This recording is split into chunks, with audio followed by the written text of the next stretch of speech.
perkara yang dapat menghilangkan sikap istiqomah. Jadi ada perkara yang menghilangkan sifat istiqomah.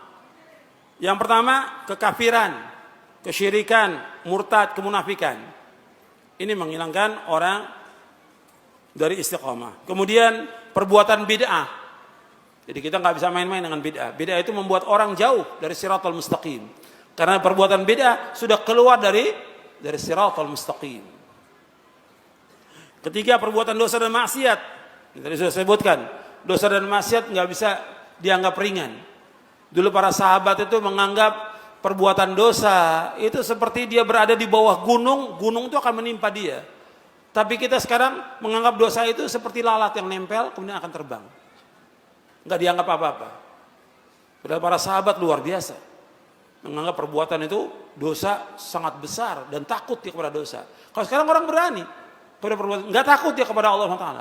Padahal di antara doa Nabi mohon kepada Allah diberikan apa? Di antara doa Nabi mohon kepada Allah agar diberikan apa? Rasa takut. Yang takut ini menghalangi antara beliau dari perbuatan dosa dan maksiat. Allah maqsim lana min khasyatika ma tahulu bainana wa baina ma'asik. Ya Allah, berikanlah kepada kami rasa takut. Yang takut ini menghalangi kami dari berbuat maksiat kepadamu. Nabi minta kepada Allah rasa takut. Makanya kalau antum nuntut ilmu, mestinya yang muncul dari nuntut ilmu itu apa? Apa? Rasa takut. Kata Imam Ahmad, al-ilmu apa? Khasyatullah. Kata Imam Ahmad, ilmu itu takut kepada Allah. Aslul ilmi khasyatullah. Bahwa asalnya ilmu takut kepada Allah. Sekarang banyak orang gak takut kepada Allah. Takut kepada Allah. Makanya kalau kita nuntut ilmu mesti tambah takut kepada Allah. Jangan melanggar, jangan berbuat maksiat. Apakah durhaka kepada orang tua, apakah makan riba, atau berbuat yang haram, atau menzalimi orang, atau mengambil harta orang lain. Takut dia kepada Allah. Takut. Dia tambah, dia nuntut ilmu, tambah takut kepada Allah. Seperti itu. Makanya perbuatan dosa dan maksiat ini akan membuat orang tidak istiqamah. Yang keempat, berteman dengan orang yang tidak baik agama dan akhlaknya. Maka cari teman-teman yang baik akhlaknya. Sebab apa? Sebab teman punya pengaruh. Tadi saya contohkan, ada satu. Siapa? Muridnya siapa? Ibnu Abbas. Ibnu Abbas ini ulama sahabat. Yang dia belajar dengan Ibnu Abbas. Karena dia berteman dengan ahlul bid'ah. Jadi apa? Jadi ahlul bid'ah. Sebab kata Nabi, Al-mar'u ala dini khalili falyanzur ahadukum man yukhalil. Seorang itu tergantung daripada agama temannya. Maka dia perhatikan kepada siapa dia berteman. Kemudian yang kelima, yang merusak atau membuat kita tidak istiqomah, cinta dunia dan tamak kepada dunia. Ini yang terbanyak ini. Di samping yang tadi juga ini. Banyak orang gak istiqomah karena dunia. Sibuk dengan dunia, tamak kepada dunia. Dan rezeki sudah diberikan oleh Allah. Kita wajib ikhtiar untuk mencari nafkah, mencari rezeki, wajib kita. Tapi sekedarnya. Ini enggak, kita sibuk terus dari mulai pagi sampai sore sampai malam, terus seperti itu. Setiap hari habis waktu kita. Sampai waktu ibadah kepada Allah kita lupa, nuntut ilmu lupa, baca Quran lupa, kepada orang tua lupa, sampai istri kadang-kadang enggak diberikan haknya oleh dia dan anaknya. Karena apa? Karena dunia. Orang yang sibuk dengan dunia dan tujuan hidupnya untuk dunia. Perhatikan hadisnya. Antum lihat di halaman 92. Halaman 92 antum lihat. Kata Nabi SAW, "Man kanatid dunya hammahu, farraqallahu alaihi amrahu, wa ja'ala faqrahu baina 'ainaihi, wa lam ya'ti minad dunya illa ma kutiba lah. Wa man kanatil akhiratu niyatahu, jama'allahu lahu amrahu, wa ja'ala ghinahu fi qalbihi, wa atathu dunya wa hiya raghimah." Kata Nabi SAW, barang siapa yang tujuan hidupnya adalah dunia, maka Allah akan mencerai-beraikan urusannya, menjadikan kefakiran di kedua pelupuk matanya, dan ia mendapat dunia menurut apa yang telah ditetapkan baginya. Dan barang siapa yang niat tujuan hidupnya adalah negeri akhirat, Allah akan mengumpulkan urusannya, menjadikan kekayaan di hatinya, dan dunia akan mendatangi dalam keadaan hina. Hadis sahih riwayat Ahmad, Ibnu Majah, Ibnu Hibban dan yang lainnya. Antum perhatikan di sini. Nabi menyebutkan di sini dua, barang siapa yang tujuan hidupnya dunia. Satu lagi, barang siapa yang tujuan hidupnya akhirat. Yang tujuannya dunia, meskipun dia kerja terus pagi sampai malam, malam sampai pagi terus, tetap aja rezekinya segitu yang Allah kasih. Tapi orang yang tujuannya akhirat, apa kata Nabi Muhammad SAW di sini? Allah kumpulkan urusannya, dimudahkan urusannya oleh Allah. Kemudian apa? Wa ja'ala ghinahu fi qalbihi. Allah berikan kekayaan dalam hatinya. Karena hakikat kekayaan yang sebenarnya kaya apa? Kaya hati. Bukan kaya harta. Laisal ghina an kathratil ardh walakinal ghina ghina nafs, kata Nabi. Bahwa kekayaan itu bukan banyaknya harta, bukan. Tapi kekayaan yang hakiki kaya hati. Dia merasa cukup dengan apa yang Allah berikan, merasa puas dengan apa yang Allah berikan. Perhatikan.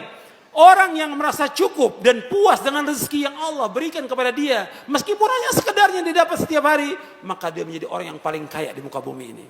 Antum ingat tuh, orang yang dia cukup dengan rezeki yang Allah berikan kepada dia, umumnya sehari dia cuma dapat 10.000 rupiah, cukup dia buat istri dan anaknya, cukup dia, dan dia puas, dan dia bersyukur kepada Allah, maka dia menjadi orang yang paling kaya di muka bumi ini. Kata Nabi SAW, warda bima qasamallahu laka takun agnan nas. Adalah kamu menjadi orang yang redha dan puas dengan apa yang Allah berikan rezeki kepada kamu, maka kamu jadi orang yang paling kaya di muka bumi ini. Ini hadisnya Nabi SAW. Makanya kita merasa cukup. Dan Nabi menyebutkan juga termasuk orang yang bahagia. Dalam hadis yang sahih riwayat Muslim, Nabi bersabda, qad aflaha man aslama wa ruziqa kafafan wa qanna'u bima ata. Kata Nabi, sungguh sukses, sungguh beruntung, sungguh berbahagia orang Islam. Diberikan rezeki cukup dan dia puas dengan apa yang Allah berikan kepadanya. Dia orang yang beruntung, kata Nabi SAW. Bahkan orang yang dia paginya selamat, punya makan cuma itu aja, dan dia puas, dia seolah memiliki dunia, kata Rasulullah. Memiliki dunia. Cuma makan cuma satu piring dengan apa adanya, tapi dia memiliki dunia, kata Rasulullah SAW. Hadis riwayat Tirmidzi. Makanya kita harus puas dan cukup dengan apa yang Allah berikan. Kalau kita lihat sekarang ini orang banyak tamak pada dunia, ngejar dunia, nggak merasa puas. Akhirnya apa? Lupa udah. Nggak. Kadang-kadang sholatnya pun ditinggalkan oleh dia. Atau sholatnya zuhur menjelang asar, asar menjelang maghrib. Kenapa? Dunia. Maghrib menjelang isya, subuh udah nggak kelihatan sudah di masjid. Kalau subuh udah nggak kelihatan. Subuh nggak muncul di masjid ya. Dunia yang membuat dia rusak. Dunia membuat orang gak istiqomah karena dunia. Dan ingat, orang mukmin tujuan hidupnya apa? Orang mukmin tujuan hidup apa? Akhirat, bukan dunia. Dunia ini semuanya seisinya lebih jelek daripada bangkai kambing dunia ini. Makanya bodoh orang yang dia sibuk dengan dunia, tamak pada dunia, orang yang bodoh. Kata Al-Imam Ibnu Qayyim dalam kitabnya Uddatus Sabirin wa Dzakhiratus Syakirin, orang yang tamak pada dunia adalah orang yang paling bodoh dan paling idiot akalnya di muka bumi ini. Gak punya akal. Kalau orang yang berakal, dia mesti tujuannya akhirat. Dunia ini kehidupan yang fana, kehidupan yang sebentar, kehidupan mimpi, fata morgana dunia ini. Tapi akhirat kehidupan yang kekal dan abadi. Allah berikan rahmat di muka bumi ini berapa? Allah berikan rahmat di muka bumi berapa? Satu. Yang 99 di mana? Di akhirat. Kalau orang yang nyari satu, akalnya nggak waras. Paham? Bapak Ibu paham ya? Yang dicari yang mana? Akhirat. Orang yang beriman yang cari akhirat. 99 rahmat Allah sediakan di sorga. Bukan yang satu rahmat. Yang satu rahmat Allah berikan kepada semuanya. Kepada orang kafir, orang fajir, munafik, manusia, binatang, semua diberikan satu rahmat oleh Allah. Tapi 99 untuk orang yang beriman nanti di sorga. Yang dicari orang beriman yang 99. Makanya kita harus istiqomah dalam agama ini. Yang kita cari akhirat bukan dunia. Dunia nggak ada arti apa-apa meskipun hanya seberat sayap nyamuk. Kemudian yang keenam yang membuat manusia ini rusak dan tidak istiqomah itu fitnah syahwat dan syubuhat. Syahwat dan syubuhat. Hawa nafsu dan syubuhat. Saya sebutkan di sini fitnah syahwat, fitnah keduniaan seperti harta, kedudukan, pujian, sanjungan, wanita dan lainnya. Ini fitnah. Fitnah syubhat adalah fitnah tentang pemahaman, keyakinan, aliran, pemikiran yang menyimpang. Fitnah syubhat, fitnah kesesatan. maksiat, bid'ah, kezaliman, kebodohan, keyakinan, pemikiran, serta pemahaman yang sesat. Fitnah syahwat membuat rusak niat dan tujuan dalam ibadah kepada Allah. Saya ulangi, antum lihat di halaman 95. Halaman 95. Fitnah syahwat membuat rusak niat dan tujuan dalam ibadah kepada Allah. Dan fitnah syubhat membuat rusaknya ilmu dan keyakinan. Jadi kalau fitnah syahwat membuat rusak niat dan tujuan dalam ibadah kepada Allah.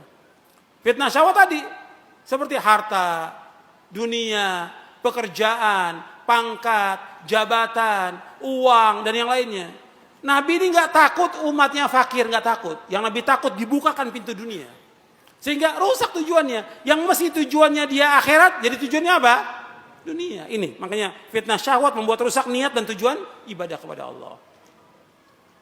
Adapun fitnah syubhat membuat rusaknya ilmu dan keyakinan. Syubhat atau pemikiran yang rusak, pemahaman yang sesat, membuat apa? Yang tadi ilmunya benar, rusak dia ilmunya. Kenapa? Karena itu syubhat yang datang kepada dia. Bukan mustahil orang yang belajar di luar atau di Timur Tengah masuk syubhat dan menjadi tokoh penyesat umat. Dan itu terjadi yang seperti itu. Karena apa? Karena syubhat yang masuk di kepalanya dia. Rusak ilmunya yang sekian lama, dia hafal Quran, hafal hadis, rusak karena syubhat masuk kepada dia. Dan rusak juga keyakinan dia kepada Allah Subhanahu wa ta'ala. Ini orang-orang yang disesatkan oleh Allah dengan ilmunya. Kenapa? Dia mengikuti hawa nafsunya. Afara'aita man ittakhadha ilahahu hawahu wa adallahu Allahu ala ilmin. Tidakkah kau perhatikan orang-orang yang dia menjadikan hawa nafsunya sebagai Tuhan? Allah sesatkan dengan ilmunya dia. Disesatkan oleh Allah dengan ilmunya. Makanya kita hati-hati bahwa kita belajar yang jelas Quran dan Sunnah ala fahmi salaf. Yakini ini, fahami dengan benar dan pegang teguh. Dan mohon kepada Allah istiqamah di atas jalan yang hak sampai kita diwafatkan oleh Allah. Yang paling mulia karamah itu tetapnya istiqamah. Makanya dikatakan oleh Syekhul Islam Ibnu Taimiyah, ghayatul karamah luzumul istiqamah. Ghayatul karamah luzumul istiqamah. Mulianya tujuan dari karamah, kemuliaan. Karena orang kan melihat karamah kan. Wali-wali itu punya karamah kata mereka. Wali punya karamah, kekeramatan. Kata Syekhul Islam, bukan itu tujuannya. Karamah yang sebenarnya bagaimana dia istiqamah sampai dia diwafatkan oleh Allah, istiqamah di atas tauhid, istiqamah di atas sunnah, istiqamah di atas manhaj salaf, istiqamah dalam dia mengikhlaskan ibadah kepada Allah, istiqamah dalam ketaatan, istiqamah dalam menjauhkan semua perbuatan maksiat. Saya pikir cukup sampai di sini, mudah-mudahan bermanfaat.